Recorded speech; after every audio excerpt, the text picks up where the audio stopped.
Hello students, how are you? I think you are very fine in these days. You're welcome in my channel Agrahari sir maths and physics.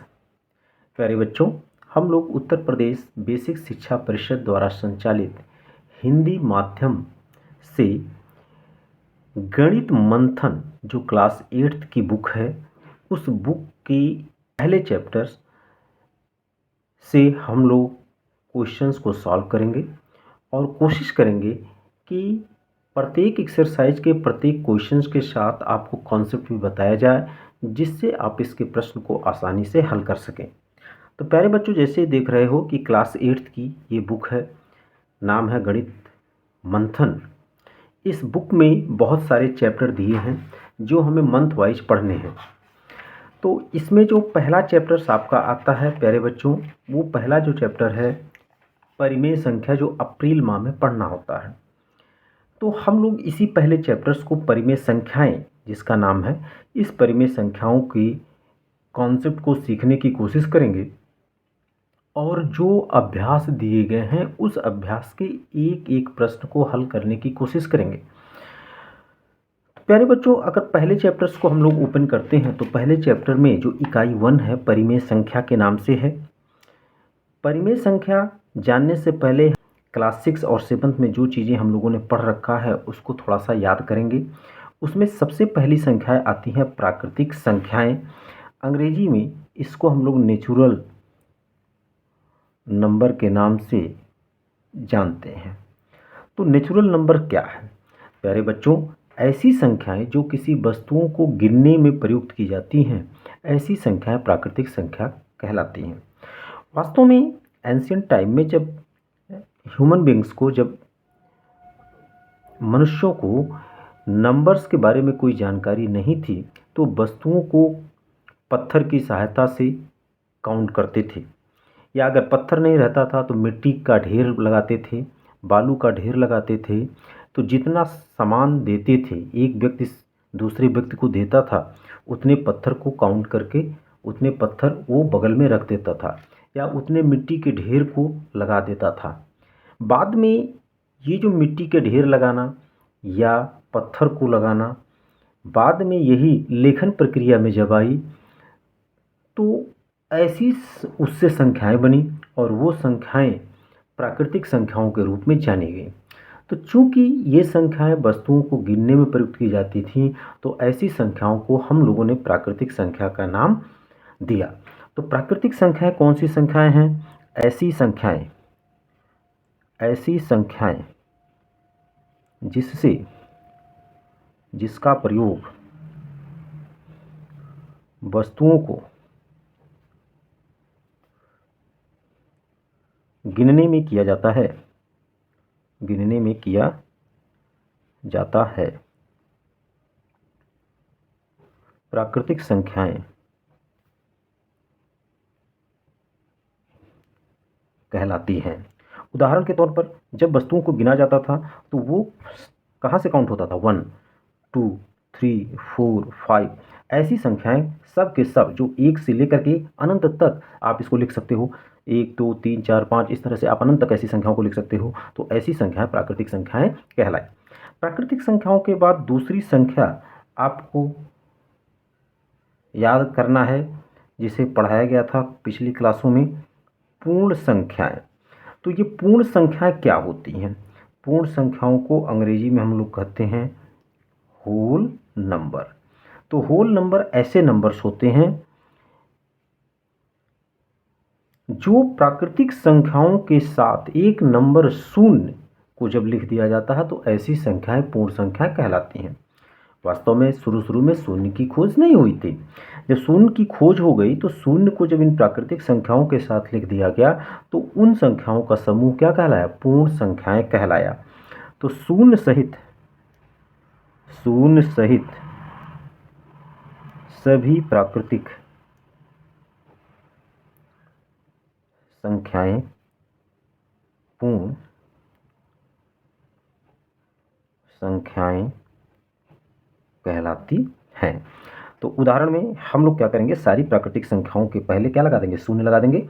तो 0 1 2 3 4 5 up to infinite अनंत तक हम अगर ऐसी सारी संख्याओं को लिख देंगे तो जो हमें एक नई संख्या का समूह मिला वो पूर्ण संख्या कहलाया। तो प्यारे बच्चों, इस पूर्ण संख्या में इतनी तो प्राकृतिक संख्या हो गई, ये हो गई प्राकृतिक संख्या। और प्राकृतिक संख्या में जब हम शून्य को ऐड कर दिए, शून्य को इसके साथ लिख दिया, तो ये संख्याओं का समूह पूरा का पूरा क्या कहलाया? पूर्ण संख्या कहलाया। तो इससे हम कह सकते हैं कि सारी प्राकृतिक संख्याएं तो पूर्ण संख्या होती है, मगर सभी पूर्ण संख्याएं प्राकृतिक संख्या नहीं होती हैं। तीसरा है पूर्णांक। जितनी भी प्राकृतिक संख्याएं हैं, अगर उनके संगत हम ऋणात्मक प्राकृतिक संख्याओं को इस पूर्ण संख्याओं के साथ लिख दिया जाए तो ऐसे संख्याओं का पूरा समूह क्या कहलाएगा? पूर्णांक कहलाएगा। तो आप लिखोगे सभी प्राकृतिक संख्याएं शून्य तथा संगत ऋणात्मक प्राकृतिक संख्या, ऋणात्मक प्राकृतिक संख्याओं का समूह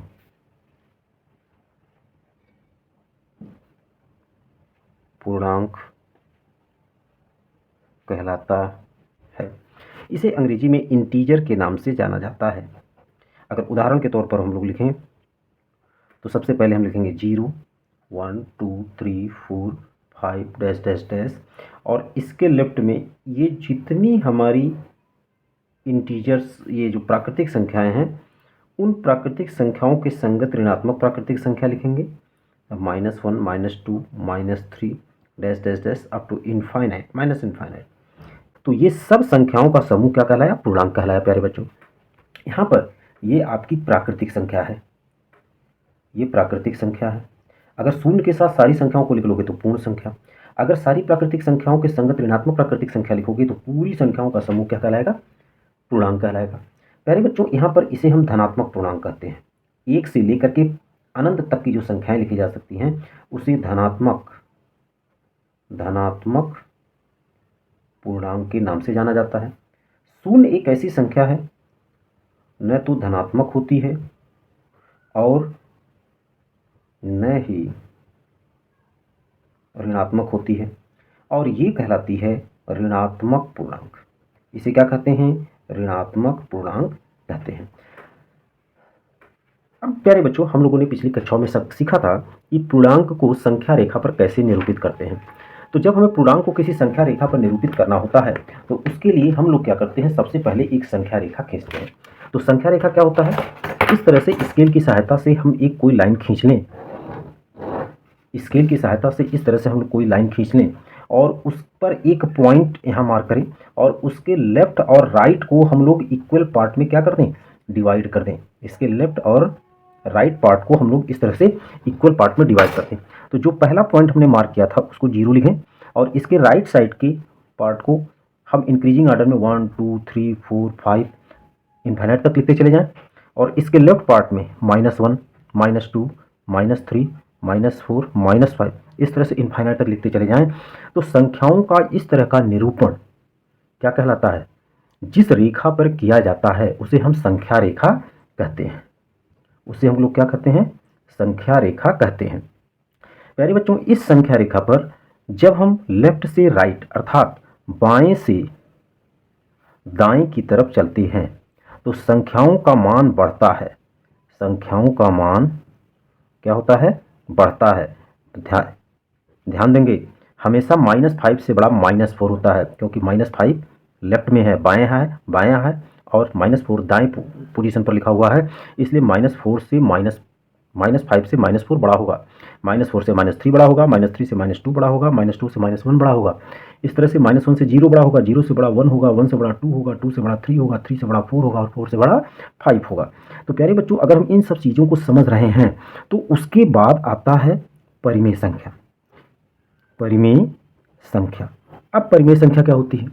अब ऐसी संख्याएं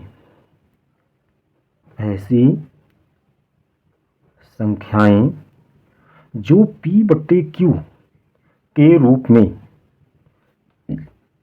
व्यक्त की के रूप में व्यक्त की जाती हैं।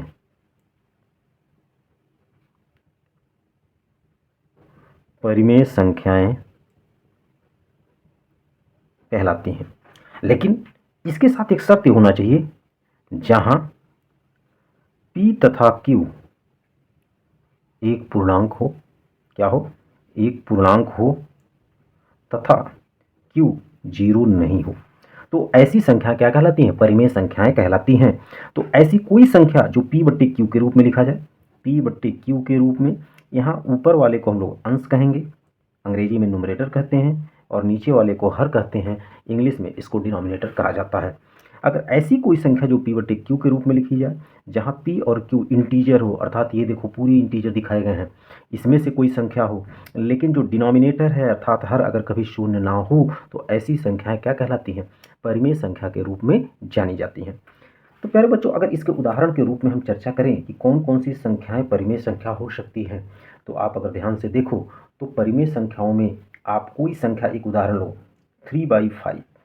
देखो 3 और 5 दोनों इंटीजर हैं, लेकिन 5 0 नहीं है।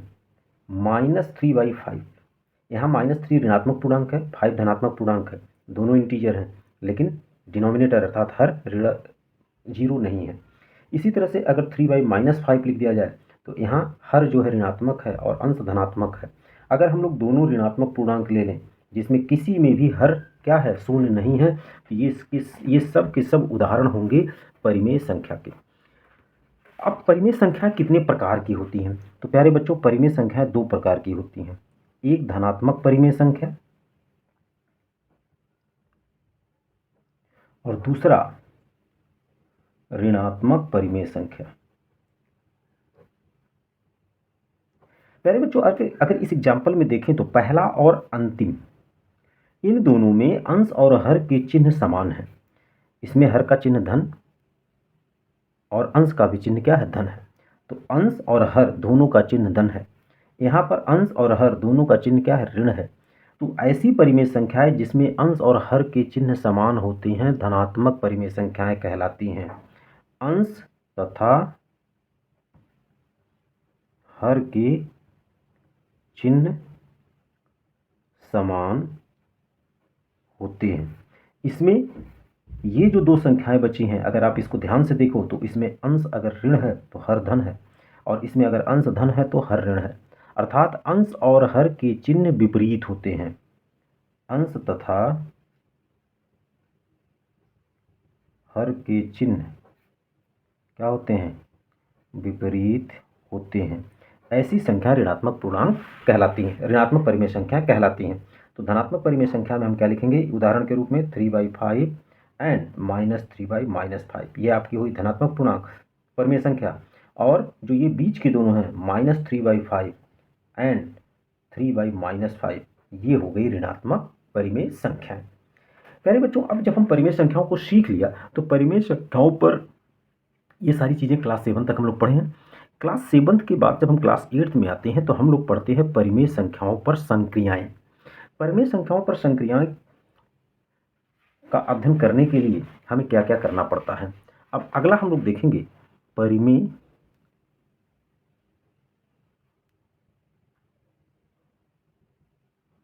संख्याओं पर संक्रियाएं। तो परिमेय संख्या की संक्रियाओं में पहले संक्रिया का मतलब क्या होता है कि अगर हम 2 या 2 से अधिक परिमेय संख्याओं को लेते हैं, तो उनको ऐड कैसे करते हैं, उनको सब्ट्रैक्ट कैसे करते हैं, उनको मल्टीप्लाई कैसे करते हैं, और उनको डिवाइड कैसे करते हैं। परिमेय संख्याओं पर संक्रियाओं का मतलब ये हुआ कि परिमेय संख्याओं को हम ऐड कैसे करेंगे, मतलब उनका योग कैसे निकालेंगे, उनका अंतर कैसे निकालेंगे, उनको गुणा कैसे करेंगे और उनका भाग कैसे करेंगे। इस एक्सरसाइज में क्लास 8 में हम इसको सीखेंगे। तो प्यारे बच्चों, इस पे सबसे पहले हमको सीखना है परिमेय संख्याओं का योग। परिमेय संख्याओं का योग। परिमेय संख्याओं का योग 2 तरह से किया जाता है, जब इनके हर समान हो, जब हर समान हो, ओके, और जब हर समान ना हो, जब हर समान ना हो। प्यारे बच्चे, जब हर समान होता है तो हम परिमेय संख्याओं को कैसे जोड़ते हैं। तो दो परिमेय संख्याओं का अगर हर समान है, हर मतलब नीचे वाला सेम चीज़ है, तो हम योग दो परिमेय संख्याओं का कैसे निकालते हैं, उसी हर पर अंशों का योग कर देते हैं। हर वही रहेगा और अंशों को क्या कर देंगे, योग कर देंगे। ओके। लेकिन अगर हर समान ना हो, तो हर समान ना होने पर या तो हम उनके हर समान बनाएंगे, या तो योग कैसे निकालेंगे, हर का लघुत्तम समापवर्तक, हर का लघुत्तम समापवर्तक ज्ञात करके योग करते हैं। तो सबसे पहले हम लोग उदाहरण के तौर पर कुछ क्वेश्चन को समझेंगे जो आपके बुक में दिया हुआ है। तो सबसे पहले लिखेंगे जब हर समान हो, जब हर समान हो, तो तब हम इसको कैसे सॉल्व करते हैं। प्यारे बच्चों, आपके बुक में कुछ उदाहरण दिए हुए हैं। जैसे यहाँ पर लिखा हुआ है पहला सवाल, आप यहाँ पहले सवाल को देखें। लिखा हुआ है उदाहरण 1, 5/-9 को 13/9 के साथ ऐड करो। तो प्यारे बच्चों, अगर इस क्वेश्चन में देखें तो इसका भी हर 9 है, इसका भी हर 9 है। अंतर क्या है, यहाँ ऋणात्मक है और यहाँ धनात्मक है। तो सबसे पहले हम इसके हर को समान बनाएंगे। इसके हर को समान बनाने के लिए हमें क्या करना पड़ेगा, इसके अंश और हर में -1 से गुणा करना पड़ेगा, क्योंकि अगर इसका प्लस है तो इसका भी प्लस होना चाहिए, या इसका माइनस है तो इसका भी माइनस होना चाहिए। लेकिन इस बात का ध्यान देना, किसी भी क्वेश्चन का आंसर में हर कभी ऋणात्मक नहीं दिया होता, इसलिए आंसर लिखते समय हर को हमेशा धनात्मक होना चाहिए। तो हम क्या करेंगे, इसको ऋणात्मक न बना करके इसको धनात्मक बनाएंगे। इसको धनात्मक कैसे बनाएंगे, ऋण में क्या कौन सी चिन्ह, कौन से चिन्ह का गुणा करूं कि वो धन हो जाए। तो आप क्लास 6 में पढ़ाया गया था कि ऋण में ऋण से मल्टीप्लाई करने पर वो धन हो जाता है। तो हम क्या करेंगे, इसमें -1 से ऊपर नीचे मल्टीप्लाई कर देंगे। तो जब -1 से ऊपर नीचे मल्टीप्लाई करेंगे तो ये ऐसे लिखा जाएगा, और बाद वाली संख्या को ऐसे ही हम लिख लेंगे। 5 का -1 के साथ मल्टीप्लाई करेंगे तो -5 होगा, -9 को -1 के साथ मल्टीप्लाई करेंगे तो +9 होगा, +13/9। अब प्यारे बच्चों, आपने क्या देखा, जब हर समान होता है तो उसी हर पर अंशों का जोड़ लेते हैं। तो हम यहाँ लिखेंगे हर वही रहेगा, अंश को जोड़ेंगे, -5 + 13, इन दोनों को हम लोग जोड़ेंगे।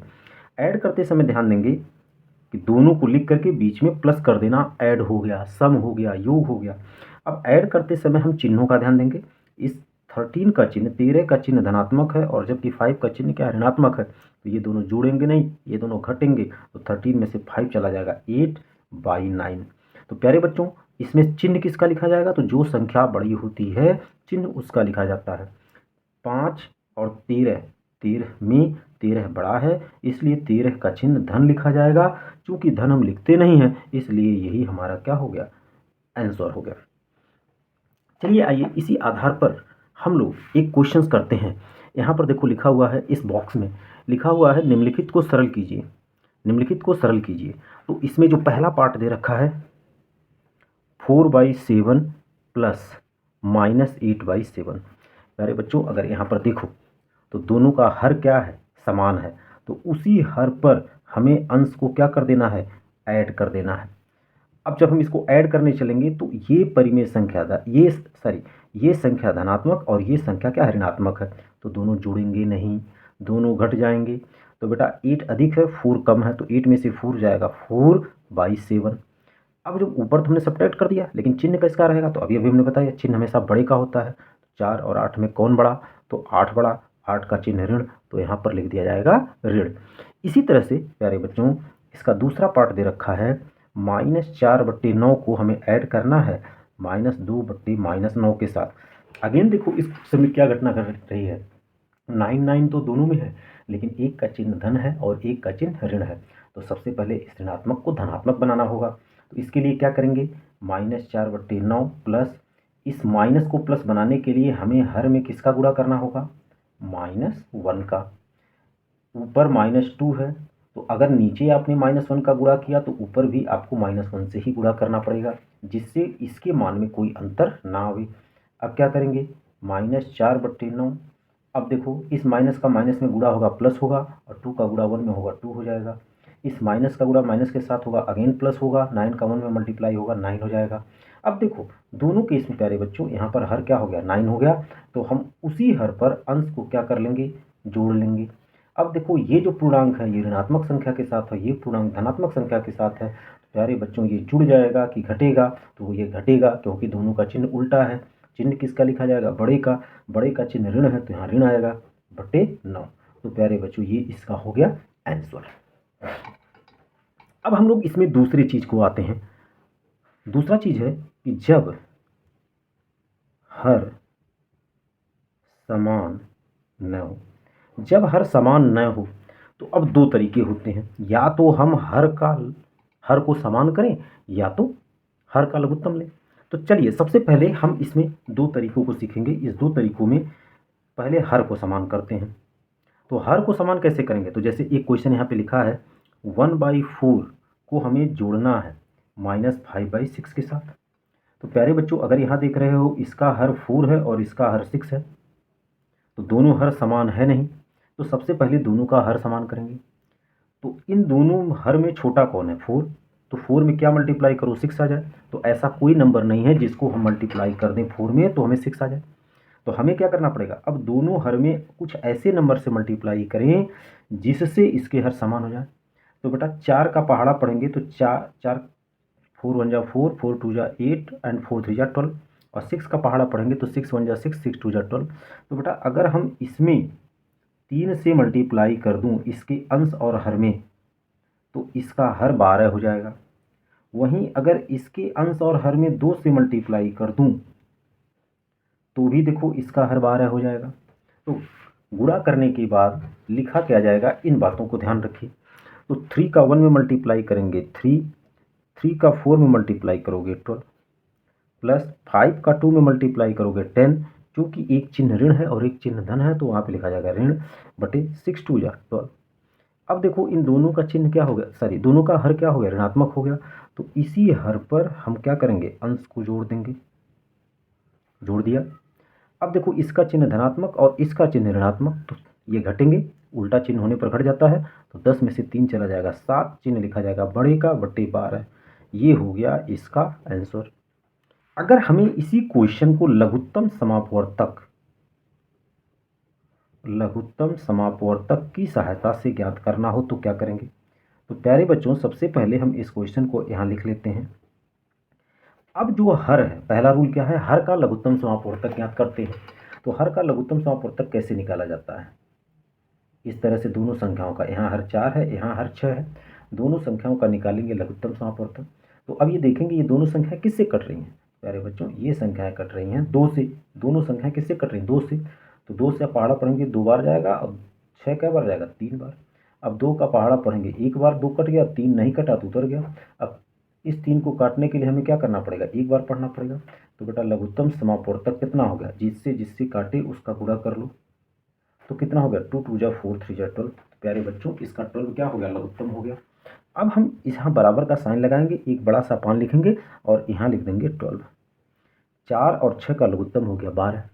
अब 4 से 12 को भाग देंगे, तो 4 का कितनी बार पहाड़ा पढ़ूं कि 12 आए। तो 4 का पहाड़ा जब 3 बार पढ़ा जाएगा तो 12 आएगा। कितनी टाइम्स पढ़ना पड़ा, 3 टाइम्स पढ़ना पड़ेगा। उस 3 का प्रोडक्ट 1 में करोगे तो 3 1 जा कितना आएगा, 3। तो पहला काम क्या करना है, हर से 12 को भाग दोगे, जितनी बार जाएगा उसका गुणा अंश में करोगे। 4 3 12, 3 बार गया, 3 का गुणा 1 में किया 3 हुआ। चिन्ह यहाँ प्लस लिखा, प्लस लिखेंगे। अब इस 6 से 12 को भाग देंगे, 6 दूना 12, 2 बार गया, 2 का गुणा -5 में करेंगे -10 आ जाएगा। प्यारे बच्चों अब ये दोनों चीज़ें, दोनों संख्याओं को हमें ऐड करना है। शर्त ये है कि एक का चिन्ह धन है और दूसरे का चिन्ह ऋण है। अगेन उल्टा चिन्ह हो गया तो ये घट जाएगा, 10 में से 3 चला जाएगा 7, बड़े वाले का चिन्ह माइनस है तो लिखेंगे -/12। तो इस तरह हम दो परिमेय संख्याओं को जोड़ते हैं। जब उसका हर समान होता है तो उसी हर पर अंश को जोड़ देते हैं। अगर हर समान नहीं होता है तो उसको जोड़ने के दो नियम हैं, या तो उसके हर को समान करने के लिए एक उचित संख्या से अंश और हर में गुणा करके हम उनको जोड़ें, या दूसरा तरीका है लघुत्तम समापवर्तक ज्ञात करके उनको हम सम करें। तो इसी पर आधारित प्यारे बच्चों अब हम लोग एक्सरसाइज 1A अगले वीडियो में सॉल्व करेंगे। आशा है इस वीडियो से आपको बहुत लाभ मिला होगा। अब बातें आपको समझ में आई हों तो चैनल को सब्सक्राइब करिए और बेल आइकन को दबा दीजिए। साथ ही साथ अधिक से अधिक शेयर करिए जिससे अधिक बच्चों को ज्ञान अर्जन हो सके। Thank you.